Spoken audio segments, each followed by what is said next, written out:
Hola mis niños bellos. ¿Se acuerdan que partimos de lo más simple, lo más básico, que era el signo, significado, significante? Después vimos la tipología de las palabras, cómo incidían los hiatos, los diptongos, las vocales abiertas, las vocales débiles, las cerradas, todo eso.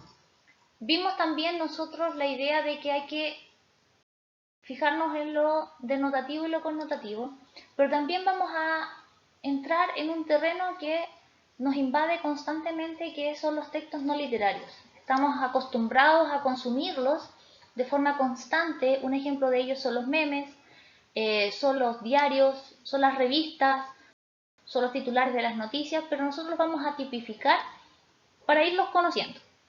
Y desde esa perspectiva vamos a ir entrando en un terreno de alto conocimiento y que nos permita a nosotros tener un bagaje sobre para qué sirven estos textos, cuál es la función, quiénes inciden en él y qué tipo de mensaje es el que está detrás de ellos. ¿Ya?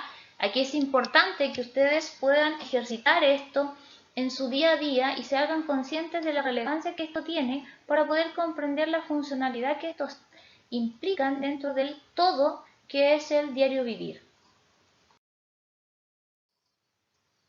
Ahora bien, chicos, el concepto de no literario son todos los textos que no cumplen una función poética ni estética del lenguaje, ni lúdica, ni entretenimiento y de disfrute, y que no son fruto de la imaginación o la creatividad humana, ni de un autor o de algo de la ficción.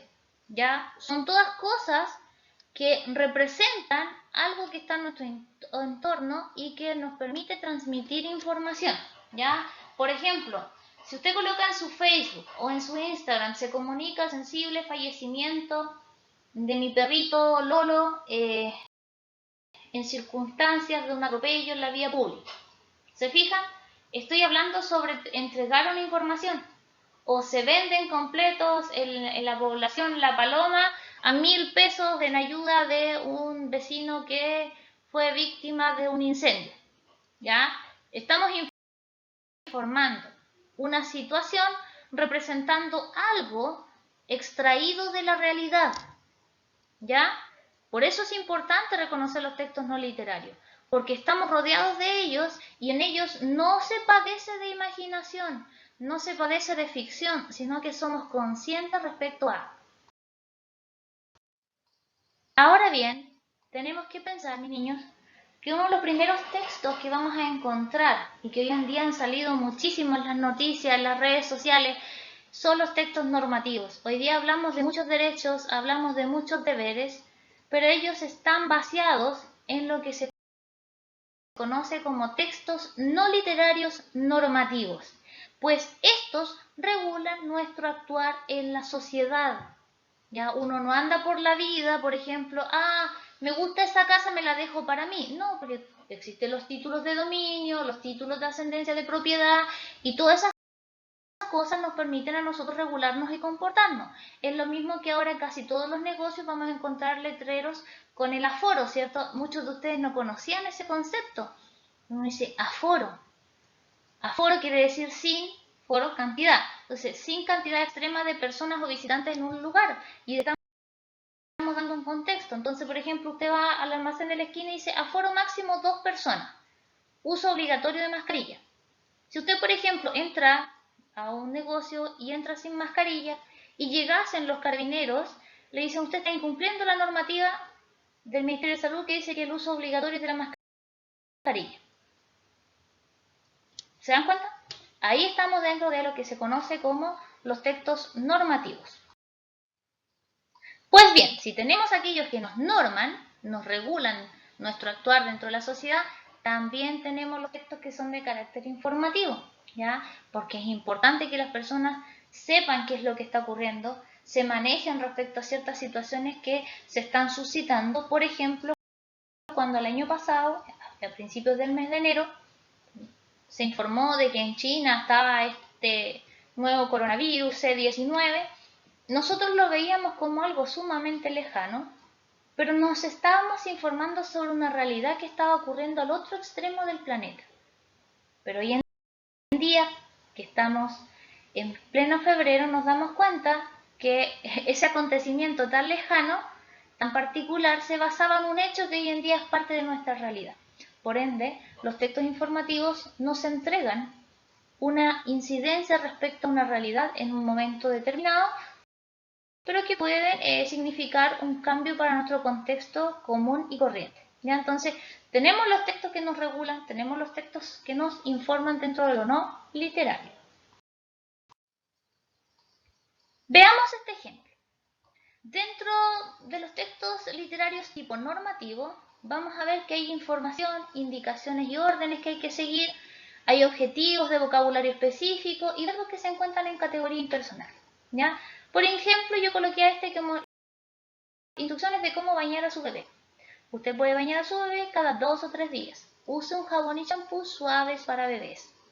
Una vez que cicatrice el ombligo, baña al bebé en una tina pequeña de plástico o en el lavabo con poquita agua. Coloque una toalla para que la superficie de la tina no sea tan resbaladiza. Jamás deje al bebé solo en la tina, ni siquiera por unos segundos. Lávele suavemente la cara solamente con agua. Lávele el cuerpo con agua y jabón. Lave el área del pañal al final. Lave el cabello del bebé con champú para bebés. Tenga cuidado que el champú no le entre los ojos. Enjuáguelo con agua limpia. Envuelva al bebé en una toalla y séquelo suavemente sin frotar. ¿Se fijan? Es una serie de instrucciones que están normando un actuar respecto de cómo controlar y limpiar a un bebé recién nacido y que está dentro de las primeras semanas de adaptación a nuestra realidad. ¿Ya? Pero también nosotros tenemos otro tipo de normas que tienen que ver como por ejemplo el uso de artefactos eléctricos. Cada vez que uno compra por ejemplo secador de cabello salen instrucciones que norman el uso de. Si usted por ejemplo va al cine hay instrucciones de normas respecto a cómo se debe comportar dentro de. Cuando entra a un colegio hay instrucciones de normas respecto a cómo usted debe actuar y comportarse en la institución educativa. Ahora bien, como veníamos conversando que teníamos los informativos, teníamos los normativos, y ya vimos el ejemplo de los normativos, veamos este que tiene que ver con el informativo. El informativo facilita la comprensión del entorno porque nos entrega una información de carácter ordenado y es una estructura organizativa muy simple, ¿ya? Es de mucho acceso, llega a toda la población, todos lo pueden comprender, todos lo pueden entender porque no ocupa un lenguaje específico, sino que un lenguaje que sea cercano, coloquial. Y siempre tiene una introducción breve y el desarrollo es bastante más largo y una conclusión que es bastante breve. Y donde nosotros lo podemos encontrar en las noticias, en los diarios de vida, en las biografías, ¿ya? Cuando uno intenta entregar información respecto a. Por ejemplo, sale el titular de la noticia, se entregará primer retiro de las AFP el día 20 de diciembre. Listo. Esa es la noticia, esa es la información ordenada. Hay una estructura organizativa simple y todos lo pueden entender. ¿Se fijan? Breve, claro, preciso y conciso. Aquí yo les coloqué un ejemplo que salió en las últimas noticias sobre el área de sociedad, donde hablan sobre una tortuga exótica siamesa que causa furor en un acuario, porque obviamente es una rareza, es un fenómeno, y la usan como estrategia de marketing y hay un concurso para colocar los nombres. Su propósito, si se dan cuenta, es informar sobre un hecho relevante que está dentro de un acuario, se divide en el epígrafe, en el titular, en la bajada, en el cuerpo de la noticia, el lead y opcionalmente una fotografía. Ya cuando hablamos de diarios, revistas, siempre va a tener como más o menos la estructura de la noticia, esos mismos juegos, aunque hay algunos diarios y revistas que evitan colocar imágenes como para ocupar mayormente los espacios, pero sí se dan de esa manera en cuanto a la estructura.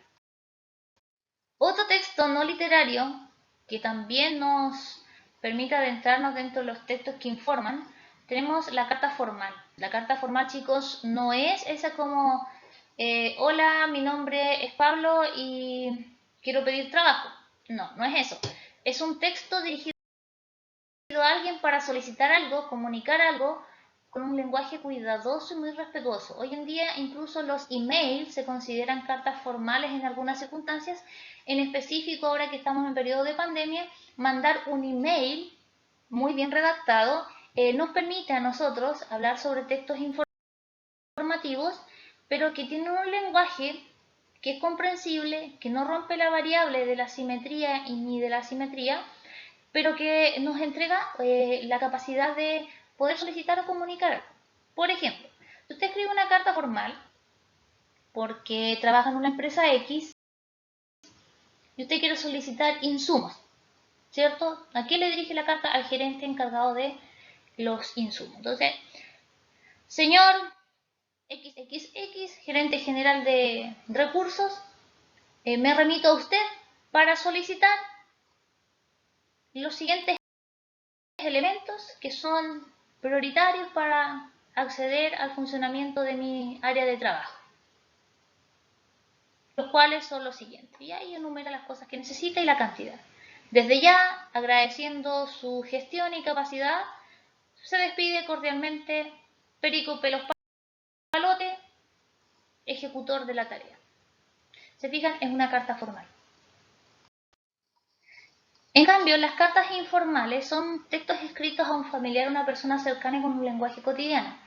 Antiguamente se escribían muchas cartas. Yo no sé si a ustedes les ha tocado la dicha de conocer historias de sus papás, de sus abuelos, de sus bisabuelos, donde les cuentan que ellos antiguamente mandaban cartas. Correos de Chile tenía mucho uso y la gente tomaba su tiempo para escribirle a sus familiares que vivían en otra parte del país o vivían en el extranjero y esperaban con ansia la carta. Pero es en un lenguaje cotidiano. Es como cuando muchos chicos se iban, por ejemplo, a Punta Arenas a hacer servicio militar, mandaban sus cartas y como, querida mamá, ¿cómo estás?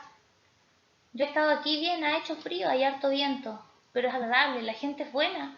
¿Sabes tú que he conocido lugares hermosos a pesar del entrenamiento? Los extraño a cada uno de ustedes. Espero estar pronto por allá y si no se da pronto, producto del cambio en el tiempo, nos cambian los itinerarios, los añoro con el alma. Con cariño, su hijo Federico. ¿Se fijan? Es una carta informal. Y después tenemos la estructura de la biografía, que ahí tenemos un texto informativo que tiene por único propósito dar a conocer los hechos más importantes de la vida de una persona. Y ahí podemos darnos cuenta de que la biografía es muy inquisitiva en aspectos respecto a la vida de alguien. Por ejemplo, hace muy poco tiempo falleció Nicanor Parra y uno puede leer su biografía y se da cuenta que fue una persona que hizo grandes cosas y en la biografía generalmente se enumeran los hechos más relevantes de la vida de, ¿ya? En cambio, en las autobiografías hay cosas que uno quiere contar porque fueron las que conformaron la estructura de la persona para lograr llegar a. Entonces, hay una separación muy importante que también uno tiene que hacer al momento de conocer este tipo de texto. Y finalmente, para ir terminando, vuelvo a tocar el tema de la autobiografía porque esta es una historia de nuestra vida escrita por nosotros mismos para darla a conocer al resto. Es como el diario de vida, querido diario. Quiero contarte que hoy día vi a Gerardo, pero no sé si él se dio cuenta que lo estuve observando más de 20 minutos. Creo que mi corazón salta cada vez que lo ve. Estoy preocupada. No sé si le voy a hablar. Quizás sí, quizás no. A veces soy media preocupante. U otra forma así como, bueno, mi nombre es Paulina, tengo 31 años, resido en Puerto Montt y trabajo hace 7 años por allá, pero no saben ustedes lo importante que ha sido esta trayectoria en esta zona. Yo nací en una zona rural, en una comuna muy cercana a la cordillera, cerca del volcán Chillán, llamada la Comuna del Carmen, en un sector que se llama Tregualemu. Es allí donde mis padres, y bla, bla, bla, bla, bla. Se dan cuenta que uno le va dando el toque sentimental, ese toque informativo de esas cosas tan personales, tan inherentemente individuales, pero que nos acercan a entregar una información para poder conocer al otro. Si bien es cierto, hemos llegado al final del reconocimiento de estos tipos de textos no literarios, yo les voy a pedir que escojan uno de estos, y lo escriban, y me manden la foto de lo que ustedes hagan, para saber si lograron comprender el sentido de este tipo de textos, de los textos no literarios. Un abrazo y espero leerles y disfrutar sus textos.